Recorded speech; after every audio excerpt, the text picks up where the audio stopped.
Liberal Democrat spokesperson Vikki. Hear, hear. Thank you, Madam Deputy Speaker. It's a privilege to speak in this debate, and it's really humbling to follow the honourable member from Hendon with that incredible testimony about his family. I thank you for that. I must pay tribute to the Speaker and his office for the moving parliamentary ceremony yesterday, especially the testimony of Yisrael and Alf, who both survived the Nazi Holocaust. And to mark this during the same week as the fragile ceasefire in the Middle East and the release of Emily Damari and 2 other hostages makes it extremely more poignant. When my son Isaac was 9, his school, Springdale First, held a World War II tea. Children were invited to bring a grandparent to share their memories of living through the war. But he came home distressed because my parents, his grandparents, were not born until several years after its end. Being an ingenious child, he knocked on the door of our neighbour Margaret and asked her to be his adoptive grandmother for the day, so she could share her memories with his classmates and enjoy the wartime entertainment, which of course included his singing of We'll Meet Again. I tell this story because as the living memory of the Holocaust reduces, it's more important than ever that each of us keeps it alive through our own annual acts of remembrance and in calling out anti-Semitism and all acts of discrimination and hate against groups because of their faith, nationality or identity. 12 years ago, I visited Israel and Palestine as part of a Liberal Democrat delegation, during which we made a trip to Yad Vashem, the Holocaust Museum. The experience stays with me for many reasons, but the thing that struck me hardest was what came well before the death camps like Auschwitz. A decade of dehumanising a whole community, of families being rewarded with crates of beer for betraying their neighbours, of the boycotting of Jewish businesses, the burning of Jewish-authored books, and most strikingly, the sale of ashtrays depicting so-called Jewish faces on them so people could stub out their cigarettes on their faces, helping to foster the feeling that Jews were not really people at all. Last Sunday, I attended a Holocaust Memorial event in Wimborne Minster in my constituency of Mid Dorset and North Poole. The service, which you can see on the Minster's YouTube page, was based around the book The Violins of Hope, accompanied by the haunting playing of pieces of music reminiscent of that time by classical violinist Emma Marie Kabanova, herself a refugee from Ukraine.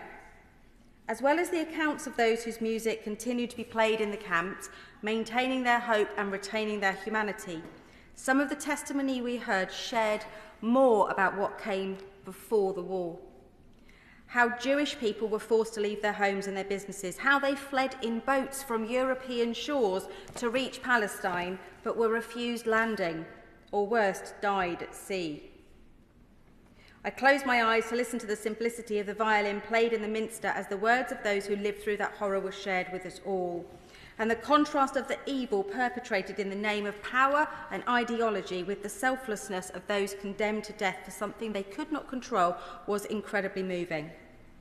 By the end of the Holocaust, as we know, 6 million Jewish men, women and children had been murdered in ghettos, mass shootings, concentration and death camps.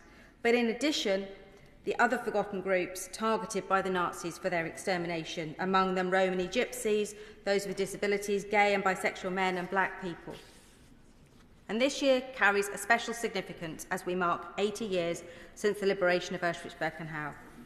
And next Sunday I'll be attending the Poole Lighthouse Holocaust Memorial event, as I do every year, at which they light candles not just for the victims of the Nazi Holocaust, but also those from later genocides, unbelievably all within my own lifetime in Cambodia, Rwanda, Bosnia, Darfur, because that is what Holocaust Memorial Day is for, looking backwards to look forwards. And the theme of Holocaust Memorial Day this year is for a better future, so I'm going to return to my son Isaac. At the age of 12, he joined his fellow Broadstone Scouts on a European adventure focused on World War II. They travelled, Madam Deputy Speaker, across several countries, alternating light-hearted activity days with visits to the Colditz Castle prisoner of war camp, Auschwitz, and on their return to the Menin Gate to see the war graves and witness the last post at sunset. We thought really carefully about whether he was too young for such a trip, whether he could really understand what he was seeing. But I've seen the positive impact of this trip on him. The relationship that we all build with history and truth goes some way to structuring our perspectives in our adulthood. and preventing our susceptibility to dangerous narratives.